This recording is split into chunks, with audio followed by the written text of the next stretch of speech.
بسم اللہ الرحمن الرحیم الحمد للہ رب العالمین والصلاة والسلام علی سید الانبیاء والمرسلین وعلی آلہ واصحابہ اجمعین اما بعد۔ یہ تیسری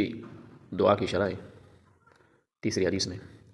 اس حدیث کو روایت کیا امام بخاری اور امام مسلم نے عن ابی موسیٰ الاشعری رضی اللہ عنہ عن النبی صلی اللہ علیہ وسلم انہ کان یقول۔ ابو موسیٰ اشعری سے روایت ہے، وہ نبی صلی اللہ علیہ وسلم سے روایت کرتے ہیں کہ نبی صلی اللہ علیہ وسلم یہ دعا کیا کرتے تھے: اللہم اغفر لی خطیئتی وجہلی واسرافی فی امری وما انت اعلم به منی، اللہم اغفر لی جدی وہزلی وخطئی وعمدی وکل ذلک عندی، اللہم اغفر لی ما قدمت وما اخرت وما اسررت وما اعلنت وما انت اعلم به منی، انت المقدم وانت المؤخر وانت على كل شيء قدیر۔ اس حدیث کا مختصر مفہوم ہے: اے اللہ، اللہم اغفر لی، اے اللہ تو بخش دے میرے لیے، خطیئتی، میرے گناہوں کو، وجہلی، اور جو جہالت کی بنا پر میں نے کام کیے ہوں، یعنی جو میری جہالت ہے، علم کا نہ ہونا ہے، اس بنا پر جو خطائیں سرد ہوتی ہیں وہ سب مجھے معاف کر دیں۔ وہ اسرافی، اور میرا حد سے بڑھ جانا، حدوں سے آگے نکلنا، فی امری، میرے تمام معاملات میں، ان چیزوں کو بھی مجھے معاف کر دے۔ وما انت اعلم به منی، اور جو تو جانتا ہے میں نہیں جانتا وہ بھی مجھے معاف کر دے۔ یعنی ایسے گناہ، ایسی خطائیں جو میرے علم میں نہیں ہیں، میں نے وہ خطائیں کی ہیں لیکن میں بھول گیا ہوں، اب میرے علم میں نہیں ہے کہ کون کون سی خطائیں میں نے کی ہیں، اور تو جانتا ہے، تو وہ بھی خطائیں مجھے معاف کر دے۔ اللہم اغفر لی جدی و ہزلی، اے اللہ بخش دے میرے لیے میرے ہنسی مذاق میں جو گناہ ہوتے ہیں وہ گناہ، اور جو ہنسی مذاق کے علاوہ چاہتے ہوئے گناہ کیے ہیں وہ بھی معاف کر دیں۔ جد کہتے ہیں جو انسان یعنی جد و جہد یعنی عزم اور چاہت کے ساتھ گناہ کرے، اور ہزل یعنی ہنسی مذاق میں گناہ ہو جاتے ہیں وہ بھی مجھے معاف کر دیں۔ وخطئی وعمدی، اور ارادہ نہ کیے ہوئے گناہ وہ بھی معاف کر دے۔ وعمدی، اور ارادہ کیے ہوئے گناہ، یعنی ایسے گناہ جو میں نے دل کے ارادے سے کیے ہیں، ایک عزم کے ساتھ کیے ہیں وہ بھی، اور ایسے گناہ جو غلطی سے ہو گئے وہ بھی معاف کر دے۔ وکل ذلک عندی، یہ تمام جو میرے پاس گناہ ہیں ان تمام گناہوں کو معاف کر دے۔ وما انت اعلم به منی، اللہم اغفر لی ما قدمت، اے اللہ بخش دے جو میں نے آگے گناہ بھیج دیے، جو میں نے اعمال پیش کیے ہیں برے اعمال، وما اخرت، جو میں نے پیچھے چھوڑ دیے ہیں، یعنی جو مجھ سے بعد میں ہو سکتے ہیں گناہ جس کا مجھے ابھی علم نہیں ہے، بعد میں ہو سکتے ہیں وہ بھی مجھے معاف کر دیں۔ یعنی گناہ ہونے سے پہلے گناہوں کی معافی، وما اخرت میں گناہ ابھی ہوئے نہیں لیکن ہو سکتا ہے وہ بعد میں وہ گناہ ہو، تو ایسے گناہوں کی بھی اللہ تعالیٰ سے اس دعا میں پناہ ہے۔ وما اسررت، جو میں نے چھپ کے کیے، وما اعلنت، جو میں نے ظاہر کیے، وما انت اعلم به منی، اور ایسے گناہ جو تو جانتا ہے مجھ سے اور میں نہیں جانتا وہ بھی معاف کر دے۔ انت المقدم، تو ہی سب سے پہلا ہے، وانت المؤخر، اور تو ہی سب سے آخر میں ہے، انت علی کل شیء قدیر، اور تو ہر چیز پر قادر ہے۔ شیخ حفظ اللہ کہتے ہیں یہ ایک جامع دعا ہے استغفار میں، کیونکہ یہ ایسے الفاظ کے ساتھ دعا ہے جو تمام گناہوں کو شامل ہو جاتی ہے، تمام گناہوں کو الفاظ یہ شامل ہو جاتے ہیں، تفصیل کے ساتھ اور وضاحت کے ساتھ، الگ الگ ان کا نام لے کر، ان کی معنی اور اس کے بالکل لفظ کی وضاحت کے ساتھ، کیونکہ بسا اوقات لفظ مختصر ہوتے ہیں اس میں سب الفاظ آ جاتے ہیں وہ، لیکن اس دعا میں ایک اور فائدہ ہے کہ ہر لفظ کی الگ الگ جو ہے وہ وضاحت ہے، ظاہر ہوں، چھپے ہوئے ہوں، پہلے ہوں، پچھلے ہوں، جان بوجھ کر ہوں، انجانے میں ہوں، جو بندہ جانتا ہے جو بندہ نہیں جانتا، تو یہ سب گناہ جو ہے اس میں شامل ہے۔ اور بندہ جو ہے وہ ان الفاظ کے ساتھ اللہ کے سامنے گر گراتا ہے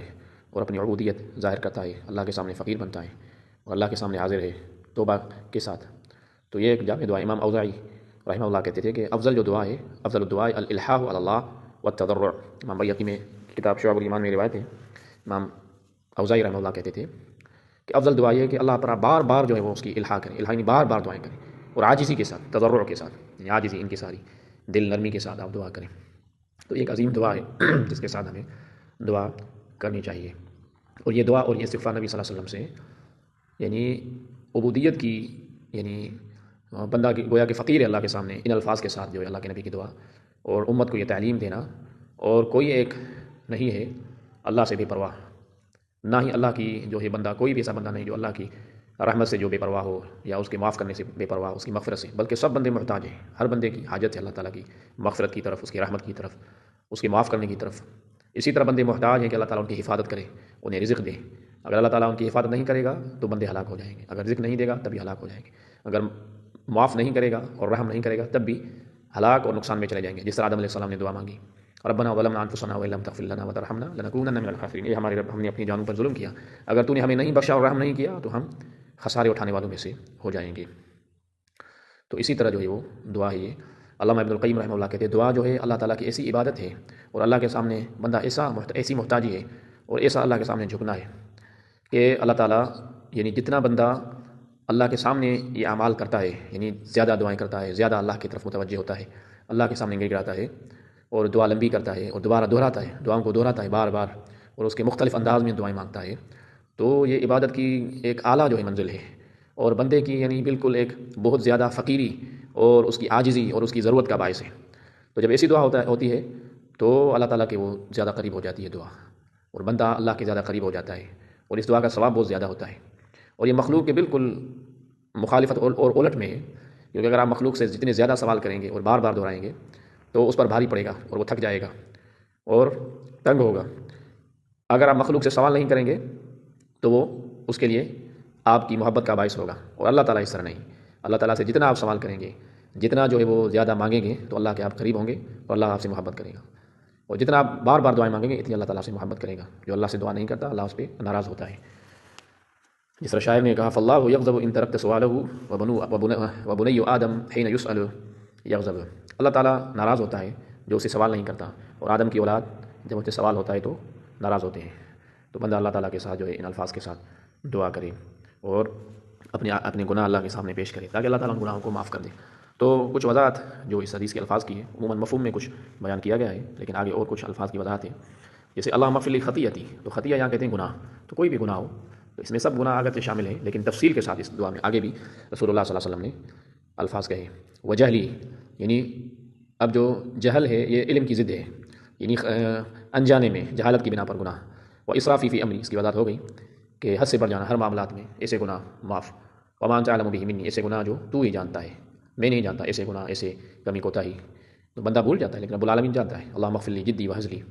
تو جد جو ہے یہ ہنسی مذاق کے مخالفت میں، ہزل کہتے ہیں ہنسی اور مذاق، ہنسی اور مذاق میں ایسے گناہ، اور اس کے مقابل میں یعنی ہنسی مذاق کے علاوہ جو گناہ ہوتے ہیں ایسے گناہ بھی معاف کر دیں، دونوں حالتوں میں، یعنی ہنسی مذاق میں جو گناہ ہوئے، ہزل جو ہنسی مذاق میں ہوئے وہ بھی معاف کر دیں، اور جو ہنسی مذاق میں نہیں بلکہ ویسے ہوئے ہیں تو وہ بھی یعنی ایک عزم کے ساتھ ہوئے ہیں وہ بھی معاف کر دیں۔ اور خطا اور عمدی، یہ ہے کہ خطا کہتے ہیں کہ نہ چاہتے ہوئے، ارادہ نہیں ہوتا لیکن گناہ ہوتا ہے، اور اس میں عمد میں ارادہ اور دل جو بالکل پختہ، تو یہ دونوں گناہ معاف کر دیں۔ وکل ذالک عندی، تمام گناہ جو میرے پاس ہیں، پھر آگے اللہ مجھے معاف کر دے جو میں نے آگے گناہ بھیجے یا پیچھے چھوڑیں، اگر ہو آگے ہوں یا پیچھے ہوں وہ سب معاف کر دیں، جان بوجھ کر یعنی چھپا کر یا ظاہراً، اسررت وما اعلنت وما اسررت وما اعلنت، جو ظاہر ہوں یا چھپے ہوئے وہ بھی معاف کر دیں۔ وما انت اعلم بہ منی، انت المقدم وانت المؤخر انت علی کل شیء قدیر، تو ہی سب سے پہلا ہے، تو ہی سب کے آخر میں، تیرے معاملے میں یہ سب ہے، جسے چاہے بلند کر دے جسے چاہے نیچے کر دے،